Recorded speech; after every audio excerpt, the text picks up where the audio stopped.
Thank you, Tom. This paper is a joint work with colleagues from the World Bank, Madhur, Gautam, and Will Martin. Even if we are focusing also on India, we mostly use India as a pretext to study the question of the design of stabilization policy.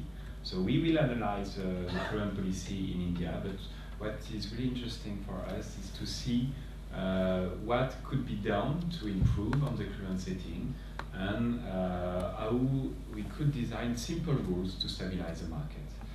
So I think I can skip the context since you have already seen this in the previous presentation. What is important to note is that India has a very stable domestic market, much more stable than the rest of the world. So you can see this on this graph. But India has also a very high stock level. The stock level has often exceeded very high levels, such as here in the beginning of 2000, stock level was around 35% of domestic consumption. In the beginning of this decade, it was also at this level. So, and occasionally, it decreased to low level, close to 2.5% of stock-to-use ratio when India has to dispose of its stock. But this very high stock-to-use ratio is quite unusual in most countries, and it's difficult to rationalize them. So we need to see if it's possible to reach the same level. We want to see if it's possible to reach the same level of price stability with lower level of stocks. So that's the question we want to answer. What are the implications of the current policies, both for India and for the world market? And is it possible with a model to identify a policy that would be optimal? So what would be the optimal mix of storage and trade policies? And since optimal policies are extremely complex to design, we could not expect policymakers to implement them. So they will serve for us as a benchmark. But what we think is more implementable are simple rules of intervention. So we will see it's possible to reach almost the same results as optimal policy using simple rules of intervention. I would like to mention now that from the perspective of an economist, stabilization policies are never first best optimal policies, because it's very unlikely that the market failure are arising from from a volatility that would be excessive. The problem is usually that consumers or producers are unable to cope with the shocks. And so a first best policy would be to help them to cope with the shocks through futures markets, through safety nets. But a lot of government want also to stabilize prices. And so with this idea in mind, we consider that it's interesting to see what can be achieved by second best stabilization policies. So our approach is directly inspired from modern macroeconomics literature, and more specifically the study of fiscal and monetary policies. So the idea is that we set up a stochastic rational expectation models, which is very similar to the DSG model in macroeconomics. And we try to calibrate it to best represent the Indian weak market. Corresponding to this model, we define social welfare functions that penalize any quadratic deviation from the steady state. And using the social welfare function, we design the optimal policy under commitment and the optimal simple rules. So our contribution is first the development of tools that may help to design food security policy in developing countries, because one of the issue, and in particular in India, is that policy interventions are often highly discretionary, and so they generate a lot of uncertainty. So because of this uncertainty, it will hinder the development of a private marketing system, and it may also generate volatility on its own. We also show the performance of simple rules of intervention that could allow the delegation of the policy. So if you want to avoid discretionary intervention, you need to have rules that you can delegate to an independent organization to implement the policy. And we address this issue in a large open economy, and which is normally self-sufficient, which means that we have a trade-off between storage and trade policy. So if we were considering a country that would be net importer or net exporter, the question of storage would be much less interesting. But here, India is very interesting because India is occasionally an exporter, occasionally an importer, and so it has some room to do its own storage policy. So we model the Indian wheat market with a simple two-country stochastic rational expectation model, which is a partial equilibrium model. So we model India and the rest of the world. We model the decision of production, consumption, storage, and trade. And producers make their output decisions before knowing the price, so they have to build expectation about the price. And then there is a random weather outcome that determines the actual level of production. There is competitive storage and public storage, and competitive storage is based on the maximization of profit. And trade is just based on simple arbitrage, so it depends on prices in the rest of the world and in India, on trade costs and the trade policy. So it's based on very classical equations. The producers base their decisions on the expected price multiplied by the expected yield shock. And so this marginal benefit is equal to the marginal cost of production. We use an isoelastic demand function for consumers. Private storers arbitrate prices intertemporally, but occasionally private stocks can be zero if the current price is not high enough to cover is too high to make any profit by reselling later. And trade is based on spatial arbitrage opportunities. So we have here with theta is a trade cost, and the uppercase T is a trade policy. So this is the power of the export or the import tax. We have two state variables in the model, so two variables that determine the outcome, and that's the availability in India and availability in the rest of the world. So availability is the sum of the previous year stocks and the new production. And new production is actually the level of the land that has been devoted to production that was decided 1 year before, and the production shock. We have a market clearing equation for both countries. So we have two state variables and 8 response variables. So to determine an optimal policy, we need a welfare objective. So a welfare objective is just a simple sum of surpluses. But in addition, we have put a quadratic term in prices at the end to account for the fact that Indian policymakers care for price volatility.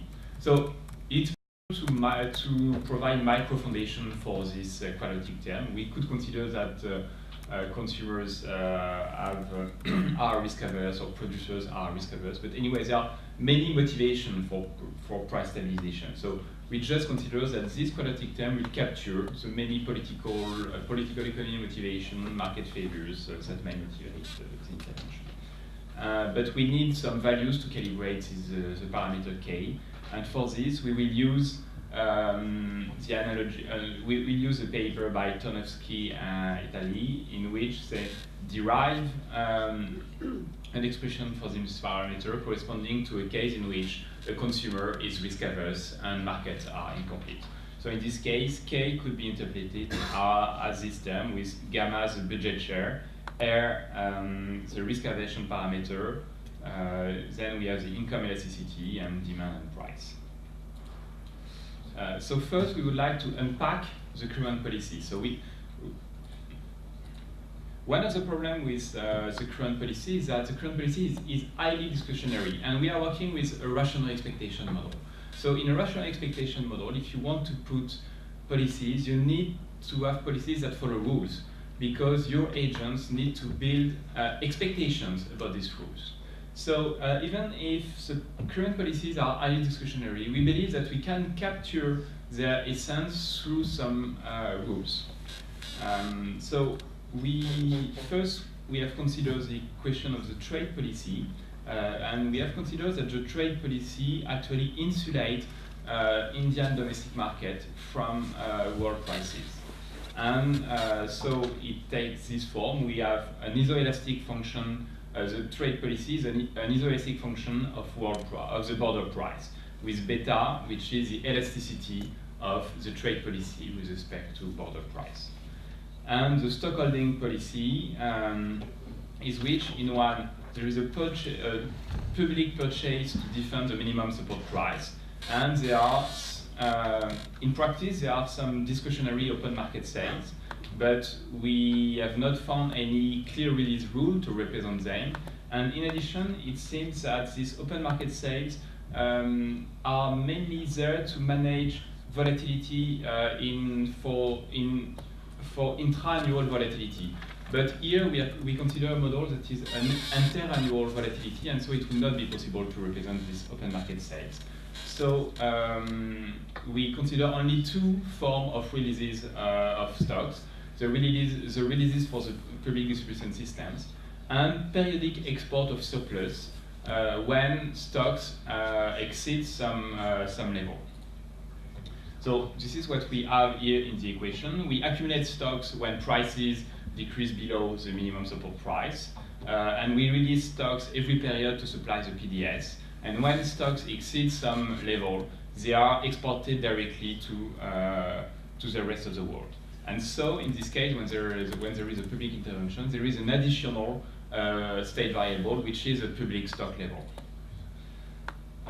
With respect to the trade policy, we need to estimate what is the degree of trade insulation. So for this, we neglect the trade costs, for which we do not have any good information. And we assume that there is always some trade. So we have this relationship between the domestic price and the world price. And we will use an error correction model to assess the value of beta. So the estimation gives us a beta of minus 0.76. So there is a large insulation. So I skip the calibration part. The model is solved numerically. And here are the results. So with here you have the unpacking of the current policy. You have the effect of the trade policy, the trade policy, and both policy. When they are both combined, it leads to a very stable domestic price, with a volatility which decreased from 14% to 3%. But the point is that even if assuming a very high degree of risk aversion, it leads to welfare loss, because it leads to very high public stock level, and this very high public stock level creates very high cost. So we design an optimal policy by maximizing the welfare subject to all the equations. And we design also simple rules, and the simple rules are simply a constant subsidy to storage and the trade policy that you have seen, but except in which the elasticity to world price will be endogenous. In this case, here is what we get. So here you have a comparison of laissez-faire, optimal policy, simple rules, and current policies. What is very interesting here to note is that the simple rules that are very simple, a constant subsidy to private storage, and an insulating trade policy, so two parameters to determine, leads to almost as much welfare as the optimal policy. It leads to 85% of the welfare generated by the optimal policy, with a bit more price volatility and a bit more storage, because the simple rule is not as efficient as an optimal policy to manage, to stabilize prices, but it's much, much simpler. So you can see that with much less stock levels, with much less public cost, you can but also less stabilization, you can achieve much more welfare gains with optimal policies than with the current policy setting. the fact that the optimal policy is as good as the optimal. Under the simple rule, can you remind what is the trade policy? The trade policy is the same as the current trade policy, so an installation from the world market, except that we have made the elasticity of transmission of the world market to domestic price endogenous. So we have determined it optimally. So the trade policy was this. Because the policymaker can decide about the elasticity? Yeah, the point of the simple rules is to say that we need rules, but the policymaker will decide of the parameter of the rules. So the policymaker decide how much he wants to insulate the domestic market from the world market. Okay. So with respect to the present situation, what is the change in this elasticity? Okay, is it? It's not written here, but you will just after. Okay, instead of having minus 76, it's minus 0.5, and it's always around minus 0.5 when you. It's between minus 0.4 and minus 0.6, and the storage subsidy is around 100% of the storage cost. So it's a very high storage subsidy if you put a high risk aversion. So the conclusion is that the current policies lead to very stable domestic prices, but correspondingly, they have very high cost and potential fiscal risk. And there is also a challenge with a high public storage cost.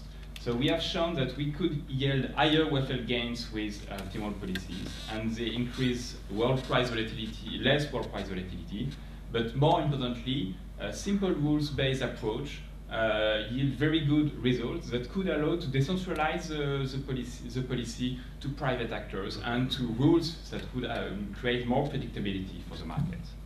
Thank you.